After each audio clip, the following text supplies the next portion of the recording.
Oui, alors c'est ici, dans cet endroit, que les aviateurs descendaient chousse sur les fesses, le long des fougères, là.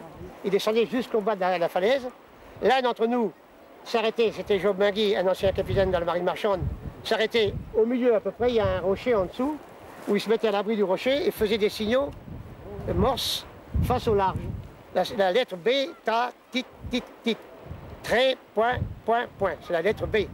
La vedette qui était au large apercevait ces signaux et on avait deux postes talkie-walkie, des postes émetteurs, des petits postes émetteurs, mais calés sur la même fréquence, calés sur des quartz. Donc personne ne pouvait entendre que les deux, la vedette et nous. Alors les Anglais nous répondaient OK, aperçu, et à ce moment-là, on allumait à la place de feu, on arrêtait le feu intermittent, et on allumait un feu fixe, voilé d'un voile bleu, qui servait simplement d'alignement pour les vedettes, pour les chaloupes. Parce que la vedette débarquait des chaloupes à la rame, et à la rame, ils venaient comme ça, mais avec les courants, ils auraient pu se déporter là-bas à 300 mètres ou l'autre bord, vous voyez, où ils auraient été aperçus.